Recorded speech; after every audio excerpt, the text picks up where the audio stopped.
Welcome to the Get Fit Guys, quick and dirty tips to slim down and shape up.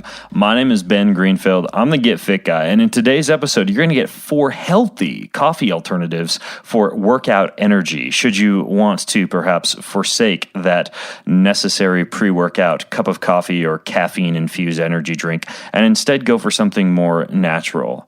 Now, it's no secret that I'm mildly obsessed with my morning cup of coffee, from fretting over the coarseness of the grind to dialing in the absolutely perfect water temperature to using stainless steel filters, pour-over methods, and of course my very lucky, customized Man in the Arena Theodore Roosevelt coffee mug, which you can actually get for yourself. I've designed it. If you go to quickanddirtytips.com, just click on the link for this episode number 310. You can check out my coffee mug. There's just something I can't resist about a piping hot morning cup of flavorful Joe. But when it comes to my pre-workout supplementation strategy, things get different. I'm really not a fan of dumping a host of sympathetic nervous system fight and flight triggering compounds, including caffeine, into my body before I go pound the pavement or hit the gym. Why? I just don't like the jittery, fake energy, overstimulated feeling I get from using central nervous system stimulants pre-workout. And I'd rather not mask fatigue, push through an overtrained body when I'm tired, and should perhaps instead be, say, taking a nap or doing yoga or going on an easy walk in the sunshine. Plus, I don't want to overstimulate my adrenal glands with excessive caffeine. After all, my morning cup of coffee is pretty dang large, and repeating that process in the afternoon could possibly become excessive, although I do have an episode over at bengreenfieldfitness.com entitled 63 Cups of Coffee a Day and More, 5 Simple Things You Can Do to Live a Longer, Healthier Life. And the guy I interview in that podcast might argue otherwise. I'll put a link to that over at Quick and Dirty Tips for this episode if you want to go listen to it. Anyways, there was a recent study that came out that got me thinking even more about this. It's called The Effect of Coffee and Caffeine Ingestion on Resistance Exercise Performance. Now, this article did not make me go out and grab the nearest cappuccino. And sure, the study points out something I've highlighted in previous episodes, the fact that the equivalent of 2 cups of coffee, and even decaffeinated coffee with caffeine added to it, has the ability to improve performance during a hard resistance exercise weight training protocol. But the study got me thinking about ways that one could perhaps reap the same exercise-enhancing benefits without necessarily taxing the nervous system with too much caffeine. And I came up with 4 healthy pre-workout alternatives to caffeine. I'm going to share them with you now. The first is peppermint oil. Now, I first reported on this peppermint oil trick in an article over at bengreenfieldfitness.com called Mint Chocolate Water, Upper Lip Peppermint Sniffing, Peppermint Fat Bombs, and More, How Peppermint Can Enhance Performance. And peppermint oil has actually been extensively studied for its benefits in athletic performance. One study included 30 male students who they divided into an experimental group of oral administration of peppermint oil and then a control group. And they wanted to see if ingestion of peppermint oil modulated physiological parameters and exercise performances. And they measured things like grip force and vertical and long jumps, spirometric parameters of oxygen consumption, and visual and audio reaction times, blood pressure, heart rate, and breath rate. Another study examined the response of students after 10 days of supplementation with peppermint oil and water. And in this study, they also looked at things like blood pressure and respiratory rate and gas analysis and exercise performance. They also did a study where they simply used peppermint odor during exercise in a bunch of adults who they then tested for running speed and hand grip strength and the number of push-ups versus a non-odor exposed control subject group. And then finally, there was another study that I discovered in which they looked at menthol's cooling effect and analyzed whether that would affect cycling performance. Well, it turns out in all these studies, there is a significantly beneficial effect for everything from smearing peppermint oil on your upper lip to having a little bit in an ice slushy to orally consuming it in water. So peppermint appears to be a fantastic pre-workout aid that has far fewer deleterious effects on the central nervous system than high amounts of caffeine. And you can simply start by taking a bit of peppermint essential oil and smearing it on your upper lip before your next hard workout. Now, that last study, by the way, about the cooling effect of a minty ice slushy brings me to the next tip that I have for you, and that is pre-cooling the body. Now, there was a relatively recent paper called Pre-Cooling Methods and Effects on Athletic Performance. And in this paper, they investigated the application of cold, like cold shower and cold baths and cold plunges, and also ingesting cold, like ice slushies and drinking cold ice water, etc. And they looked at how these modalities affected exercise. And the study overall reports, quote, clear evidence of the benefits for a range of pre-cooling strategies undertaken in the laboratory setting exists, which suggests that these strategies could be employed by athletes who compete in hot conditions to improve exercise safety, reduce thermal stress, and improve performance. So, what does this mean for you? Well, the next time you have a hard workout planned, you can try jumping into a cold shower at the gym beforehand, or drinking a very cold ice slushie. And yes, I suppose it could even be a frappuccino-esque drink if you really must have your coffee too. Or even preceding something like a strength training workout with a, quote, warm-up. And yes, I realize the term is ironic in this case, swim in slightly chilly water.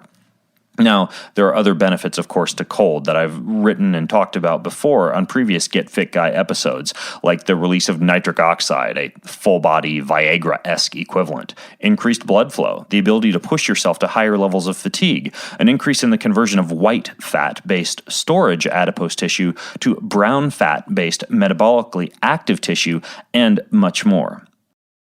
Now, let's jump into the third alternative for workout energy if you don't want to suck down a cup of coffee. The New Yorker recently released an article called For the Golden State Warriors, Brain Zapping Could Provide an Edge. And in that article, the author reports how one of the world's best professional basketball teams uses special headphones designed to accelerate gains in strength, explosiveness, and dexterity through a technique called neuropriming. So they have these headphones, and the ones that they used in this particular example were headphones made by a company called Halo Neuroscience, and they use this form of electrical brain stimulation called TDCS, or transcranial direct current stimulation, which basically involves attaching a couple of electrodes to a battery, sticking them to one's head, and sending a mild current about 500 to 1,000 times smaller than that used in electroshock therapy through one's brain. And the current changes the excitability of individual neurons in the brain, making them slightly more or less likely to fire. It's called a neuropriming effect. The electrodes are positioned to send a current through your brain's motor cortex, where commands to your muscles originate. The strategy behind using this device is that if you wear the headphones for 20 minutes during a pre-workout warm-up, your brain delivers stronger, more synchronous signals to your muscles. And research backs this up. Italian researchers, for example, back in 2007 proved that stimulating the motor cortex in this way reduces neuromuscular fatigue and increases endurance. And in another study in Brazil, they found that stimulating specific areas of the brain boosted endurance performance in cyclists. And a quick PubMed search for TDCS reveals that in the past 5 years alone, researchers have published more than 2,000 studies exploring electric stimulation's potential for enhancing everything from learning to fighting addiction and depression to improving walking ability in patients with Parkinson's disease and beyond. Now, as for me personally, like I mentioned, I have been experimenting with some of this. I'm going to be experimenting in the next couple of weeks with this same Halo Neuroscience device that I just mentioned, and currently I'm doing a form of electrical stimulation called neurofeedback, in which I attach a series of wires to my head and fly virtual spaceships while staring at a computer screen. Now, the path and the efficiency of the spaceship changes depending on whether I'm producing stressful, fast beta brainwaves or focused alpha brainwaves or relaxed theta brainwaves. Now, to learn how this method works, go visit the Peak Brain Institute website. They're based out of Los Angeles and a few other cities in California, and you can check them out if you just go to peakbraininstitute.com/BGF. That's peakbraininstitute.com/BGF. And that's where I traveled to train and personally learn this type of electrical stimulation technique. And I will be releasing a podcast soon on the results of that, which thus far have been quite good for everything from pre-workout energy to focus to decreased distractibility to sleep. And then finally, we come to one of my favorite pre-workout priming techniques, music. And the mechanisms of how music motivates you to exercise harder aren't entirely clear, but it's suspected by music researchers that there are two elements at play. Number one, the ability of music to distract your attention on pain and fatigue, which could be described as a physiological effect, and also the ability of music to increase heart rate and breathing, a psychological and physiological effect. Now, in the Get Fit Guy episode, Do Workout Songs and Music Make You Exercise Harder? And I'll link to that. Just go to quickanddirtytips.com. I report on this study where researchers has 12 men ride a bike while listening to music. And during each 25-minute cycling session, the researchers adjusted the tempo of the music to go either 10% faster or 10% slower. They found that speeding up the music program increased how far the participants rode and how hard and how fast they pedaled. And slowing down the music had just the opposite effect. Interestingly, the study participants actually reported liking the music more when it was played at a faster tempo. Another study that was performed on cyclists found it was far easier for the cyclists to pedal when they were following the tempo or the beat of the music.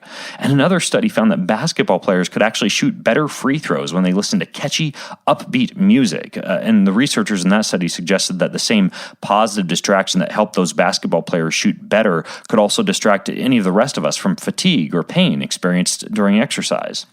And then in yet another study, researchers observed that people who listen to music during exercise improve their mood, their decision-making process speed, and even their verbal fluency. That means you'll not only be able to exercise harder when you listen to music, but you may actually get smarter too. Now, beware. Once you get up to very high intensity, studies have shown that music doesn't provide any additional benefit. So if you're trying to set a marathon world record, sneaking in a pair of headphones probably isn't going to help. And you should also beware that participants playing music on headphones is outlawed in many, many sporting events, such as triathlons. So, that's it. What are you waiting for? You can smear some peppermint oil on your upper lip. You can take a cold shower. You can strap fancy electrodes to your head. Or you can just tune into some upbeat music. Or you can try all four at once if you dare. And perhaps using these methods, you can completely forsake or wean yourself off of all that pre-workout caffeine loading that you perhaps have grown accustomed to. Now, if you have questions, comments, or feedback about these four healthy pre-workout alternatives to coffee, then just join the conversation over at facebook.com/getfitguy. That's facebook.com/getfitguy. And until next time, I'm Ben Greenfield, the Get Fit Guy, asking you, what are you waiting for? Go get fit.